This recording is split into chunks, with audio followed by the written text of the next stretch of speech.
ಮುನಿರತ್ನ ಒಕ್ಕಲಿಗ ದಲಿತರನ್ನ ಕೀಳಾಗಿ ನಿಲ್ಲಿಸಿದ್ದಾರೆ. BJP JDS ಕುಮ್ಮಕ್ಕಿನಿಂದ ಮಾತನಾಡಿದಂತ ಅನುಮಾನ ಇದೆ ಅಂತ ಡಿಕೆ ಸುರೇಶ್ ಮತ್ತೆ ಕಿಡಿಕಾರಿದ್ದಾರೆ. ಮುನಿರತ್ನ ವಿರುದ್ಧ ಮಾಜಿ ಸಂಸದ ಡಿಕೆ ಸುರೇಶ್, ಮುನಿರತ್ನ ಪ್ರಕರಣಕ್ಕೂ ರಾಜಕೀಯಕ್ಕೂ ಸಂಬಂಧ ಇಲ್ಲ, ಮುನಿರತ್ನ ಹೆಣ್ಣು ಮಕ್ಕಳ ಬಗ್ಗೆ ಕೀಳಾಗಿ ಮಾತನಾಡಿದ್ದಾರೆ ಅಂತ ಡಿಕೆ ಸುರೇಶ್ ಹೇಳಿದರು. ಬನ್ನಿ ಏನು ಹೇಳಿದ್ರು ಡಿಕೆ ಸುರೇಶ್ ನೋಡೋಣ. ಇವತ್ತು ಒಕ್ಕಲಿಗ ಸಮಾಜವನ್ನ, ದಲಿತ ಸಮಾಜವನ್ನ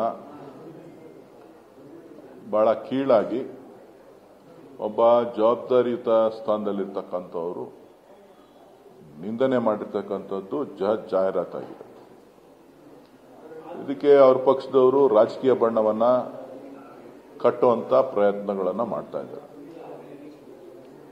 ಸೊ ಇದರಲ್ಲಿ ರಾಜಕೀಯಕ್ಕೂ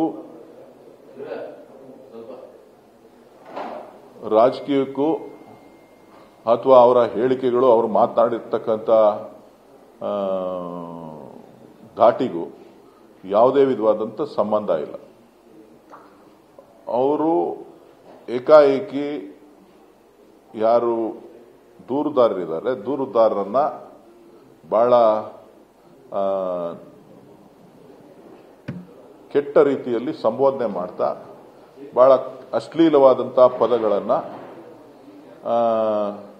ಸಮಾಜದ ಹೆಸರಿನಲ್ಲಿ ಒಂದು ಕಡೆ ಒಕ್ಕಲಿಗ ಸಮಾಜವನ್ನ, ಮತ್ತೊಂದು ಕಡೆ ದಲಿತ ಸಮಾಜವನ್ನ, ಮತ್ತೊಂದು ಕಡೆ ಹೆಣ್ಣು ಮಕ್ಕಳನ್ನ ಬಹಳ ಒಬ್ಬರಿಂದ ಒಬ್ಬರಿಗೆ ಏಡ್ಸ್ ಅನ್ನ ಹರಡಿಸೋದಿದೆಯಲ್ಲ, ಅದು ದೊಡ್ಡ ಜಾಲ. ಇದನ್ನು ಹರಡಿಸೋದು ಸಮಗ್ರ ತನಿಖೆ ಆಗಬೇಕು, ವಿಶೇಷ ತಂಡ ರಚಿಸಬೇಕು. ಒಬ್ಬರಿಂದ ಒಬ್ಬರಿಗೆ ಏಡ್ಸ್ ಹರಡುವಿಕೆ ಏನಿದೆ, ಇದೊಂದು ದೊಡ್ಡ ಜಾಲ ಅಂತ ಬೆಂಗಳೂರಿನಲ್ಲಿ ಮಾಜಿ ಸಂಸದ ಡಿಕೆ ಸುರೇಶ್ ಹೇಳಿದ್ದಾರೆ. ಇದೊಂದು ದೊಡ್ಡ ಜಾಲ, ಇದೊಂದು ತಂತ್ರಗಾರಿಕೆ. ಯಾರ್ಯಾರನ್ನ ಬಳಕೆ ಮಾಡಿಕೊಂಡಿದ್ದಾರೆ ತನಿಖೆ ಆಗಲಿ ಅಂತ ಕೂಡ ಮಾಜಿ ಸಂಸದ ಸುರೇಶ್ ಹೇಳಿದ್ದಾರೆ. ಒಬ್ಬರಿಂದ ಒಬ್ಬರಿಗೆ ಏಡ್ಸ್ ಅನ್ನ ಹರಡಿಸುವಂಥದ್ದು, HIV ಪೇಷಂಟ್ಸ್ಗಳನ್ನ ಇಟ್ಕೊಂಡು ಹರಡಿಸುವಂಥದ್ದು ಬಹುಶಃ ಇದೊಂದು ದೊಡ್ಡ ಜಾಲ, ಇದೊಂದು ದೊಡ್ಡ ತಂತ್ರಗಾರಿಕೆ. ಇದರ ವಿರುದ್ಧ ಒಂದು ಸಮಗ್ರವಾದ ತನಿಖೆ ಆಗಬೇಕು, ಒಂದು ವಿಶೇಷ ತಂಡ ರಚನೆ ಆಗಬೇಕು. ಯಾಕಂತಂದ್ರೆ ಇವರು ಯಾರ್ಯಾರನ್ನ ಯಾವ್ಯಾವ ಸಂದರ್ಭದಲ್ಲಿ ಬಳಸ್ಕೊಂಡಿದ್ದಾರೆ, ಯಾವ್ಯಾವ ರೀತಿ ಬಳಸ್ಕೊಂಡಿದ್ದಾರೆ ಅಂತಕ್ಕಂಥದ್ದು ಇವತ್ತು ಮೇಲ್ನೋಟಕ್ಕೆ ಕಾಣೋದಿಲ್ಲ. ಸೊ ಪ್ರತಿಯೊಬ್ಬ ವ್ಯಕ್ತಿ ಅವರಿಂದ ಯಾರ್ಯಾರಿಂದ ಇದು ಟ್ರಾನ್ಸ್ಮಿಷನ್ಗೆ ಅವಕಾಶ ಮಾಡಿಕೊಟ್ಟಿದ್ದಾರೆ, ಒಂದು ಬಳಕೆಯನ್ನ ಮಾಡಿಕೊಂಡಿದ್ದಾರೆ ಅಂತಕ್ಕಂಥದ್ದನ್ನ ಸುದೀರ್ಘವಾಗಿ ಮಾಡಬೇಕಾಗ್ತದೆ, ತನಿಖೆಗಳನ್ನ ಮಾಡಬೇಕಾಗ್ತದೆ. ಶಿವಪ್ರಸಾದ್ ಈ ಬಗ್ಗೆ ಹೆಚ್ಚಿನ ಮಾಹಿತಿಯನ್ನು ನೀಡ್ತಾರೆ ನೇರ ಸಂಪರ್ಕದಲ್ಲಿ. ಶಿವಪ್ರಸಾದ್, ಇದೀಗ ಎರಡು ಆಪತ್ತಿತ್ತು. ಒಂದು ಜಾತಿ ನಿಂದನೆ ಕೊಲೆ ಆರೋಪ, ಅದಕ್ಕೀಗ ತಾತ್ಕಾಲಿಕ ರಿಲೀಫ್ ಸಿಕ್ತು ಅನ್ನೋಷ್ಟರಲ್ಲಿ ಈಗ ಅತ್ಯಾಚಾರ ಆರೋಪದ ವಿಚಾರವಾಗಿ ಮತ್ತೆ ಪೊಲೀಸರು ವಶಕ್ಕೆ ಪಡ್ಕೊಂಡಿರೋದು ಒಂದು.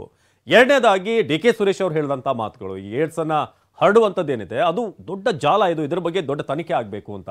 ಸದ್ಯ ಮುನಿರತ್ನಗೆ ಸಾಲು ಸಾಲು ಸಂಕಷ್ಟ ಬ್ಯಾಕ್ ಟು ಬ್ಯಾಕ್ ಬರ್ತಿದೆ. ಶಿವಪ್ರಸಾದ್, ಖಂಡಿತ ಅವಿನಾಶ್, ಈಗಾಗಲೇ ಎರಡು ಪ್ರಕರಣಗಳಲ್ಲಿ ಅಂದರೆ ಜಾತಿ ನಿಂದನೆ ಪ್ರಕರಣದಲ್ಲಿ ಮತ್ತೊಂದು ಕೇಸ್ನಲ್ಲಿ ಜಾಮೀನನ್ನು ಪಡೆದು ರಿಲೀಫ್ ಅನ್ನು ಪಡೆದಂತಹ ಮುನಿರತ್ನವರಿಗೆ ಮತ್ತೆ ಸಂಕಷ್ಟ ಎದುರಾಗಿರ್ತಕ್ಕಂಥದ್ದು. ಅವರ ವಿರುದ್ಧ ಅತ್ಯಾಚಾರ ಆರೋಪ ಪ್ರಕರಣ ಕೂಡ ದಾಖಲಾಗಿದೆ. ಅಷ್ಟೇ ಅಲ್ಲದೆ ಹನಿ ಟ್ರ್ಯಾಪ್ ಅನ್ನ ಮಾಡ್ತಿದ್ರು ಅಂತ ಹೇಳಿ ಕೂಡ ಸ್ಪೆಸಿಫಿಕ್ ಆಗಿ ತನ್ನ ದೂರಿನಲ್ಲಿ ಆ ಸಂತ್ರಸ್ತೆ ಹೇಳಿಕೆಯನ್ನು ದಾಖಲು ಮಾಡಿಕೊಂಡಿರ್ತಕ್ಕಂಥದ್ದು, ಆಕೆ ಉಲ್ಲೇಖವನ್ನು ಕೂಡ ಮಾಡಿರ್ತಕ್ಕಂಥದ್ದು. ಈಗಾಗಲೇ ಆಕೆಯ 164 ಸ್ಟೇಟ್ಮೆಂಟ್ ಅನ್ನು ಕೂಡ ರೆಕಾರ್ಡ್ ಮಾಡಲಾಗಿರ್ತಕ್ಕಂಥದ್ದು. CRPC ಸೆಕ್ಷನ್ 164 ಅಡಿಯಲ್ಲಿ ನೆಲಮಂಗಲ JMFC ಕೋರ್ಟ್ನಲ್ಲಿ ಈಗಾಗಲೇ ಆಕೆಯ ಹೇಳಿಕೆಯನ್ನು ಕೂಡ ದಾಖಲು ಮಾಡಿಕೊಳ್ಳಲಾಗಿದೆ. ಪ್ರಮುಖವಾಗಿ ಈ ಒಂದು ಪ್ರಕರಣದಲ್ಲಿ ಹನಿ ಟ್ರ್ಯಾಪ್ ಅನ್ನ ಮುನಿರತ್ನ ಮಾಡ್ತಿದ್ರು ಅಂತ ಹೇಳಿ ಗಂಭೀರ ಆರೋಪ ಕೇಳಿ ಬಂದಿರತಕ್ಕಂಥದ್ದು. ಇದಕ್ಕಾಗಿ ಹನಿ ಟ್ರ್ಯಾಪ್ಗಾಗಿ ಅಥವಾ HIV ಸೋಂಕಿತರನ್ನ ಬಳಕೆಯನ್ನ ಮಾಡ್ಕೊಳ್ತಿದ್ರು ಅಂತ ಹೇಳಿ ಆರೋಪಿಸಲಾಗಿದೆ. ಖುದ್ದು ಅತ್ಯಾಚಾರ ಸಂತ್ರಸ್ತೆಯೇ ತನ್ನ ಹೇಳಿಕೆಯಲ್ಲಿ ದಾಖಲು ಮಾಡಿಕೊಂಡಿರ್ತಕ್ಕಂಥದ್ದು. ಆಕೆ ನೀಡಿರ್ತಕ್ಕಂಥ ದೂರಿನಲ್ಲೂ ಕೂಡ ಹೇಳಿಕೆಯನ್ನ ಮಾಡಿದ್ದಾರೆ. HIV ಸೋಂಕಿತರನ್ನ ಹನಿ ಟ್ರ್ಯಾಪ್ ಮಾಡೋದಕ್ಕೆ ಶಾಸಕ ಮುನಿರತ್ನ ಬಳಸ್ಕೊಳ್ತಿದ್ರು ಅಂತೇಳಿ, ಅಂದ್ರೆ ತನ್ನ ರಾಜಕೀಯ ಎದುರಾಳಿಗಳನ್ನ ಮಳೆಯೋದಕ್ಕೂ ಕೂಡ ಸ್ಥಳೀಯ ಕಾರ್ಪೊರೇಟರ್ಗಳನ್ನ ತನ್ನ ಹಿಡಿತಕ್ಕೆ ತೆಗೆದುಕೊಳ್ಳುವಂತ ಸಲುವಾಗಿ RR ನಗರ ವ್ಯಾಪ್ತಿಯಲ್ಲಿ, RR ನಗರ ವಿಧಾನಸಭಾ ವ್ಯಾಪ್ತಿಗೆ ಬರುತ್ತೆ, ಆ ವಿಧಾನಸಭಾ ಕ್ಷೇತ್ರ ವ್ಯಾಪ್ತಿಯಲ್ಲಿ ಬರ್ತಕ್ಕಂಥ ಕಾರ್ಪೊರೇಟರ್ಗಳಿಗೆ ಈ ರೀತಿ ಹನಿ ಟ್ರ್ಯಾಪ್ ನ ಕೆಡ್ಡಾಗೆ ಬೆಳೆಸುವಂತಹ ಪ್ರಯತ್ನವನ್ನು ಕೂಡ ಮಾಡಿದ್ರು ಮುನಿರತ್ನ ಅಂತ ಹೇಳಿ ಹೇಳಲಾಗ್ತಿದೆ. ಅಷ್ಟೇ ಅಲ್ಲದೆ ಕೆಲ ಕಾರ್ಪೊರೇಟರ್ಗಳ ಖಾಸಗಿ ವಿಡಿಯೋಗಳು ಕೂಡ ಮುನಿರತ್ನ ಬಳಿ ಇವೆ.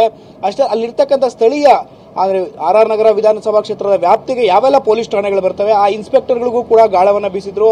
ಅಷ್ಟೇ ಅಲ್ಲದೆ ಅವರಿಗೂ ಕೂಡ ಇದೇ ರೀತಿಯ ಹನಿ ಟ್ರ್ಯಾಪ್ ನಲ್ಲಿ ಸಿಲುಕಿಸಿ ಅವರನ್ನು ಕೂಡ ಹಿಡಿತಕ್ಕೆ ತೆಗೆದುಕೊಳ್ಳುವಂತಹ ಪ್ರಯತ್ನವನ್ನು ಕೂಡ ಮಾಡಿದ್ರು ಅಂತ ಹೇಳಿ ಆಕೆ ಪ್ರಮುಖವಾಗಿ ಆರೋಪವನ್ನು ಮಾಡ್ತಿರ್ತಕ್ಕಂಥದ್ದು. ಎಲ್ಲ ಆರೋಪಗಳಿಗೆ ಸಂಬಂಧಪಟ್ಟಂತೆ ಸಾಕ್ಷ್ಯಾಧಾರಗಳನ್ನು ಕೂಡ ಕಲೆ ಹಾಕಬೇಕಾಗಿದೆ.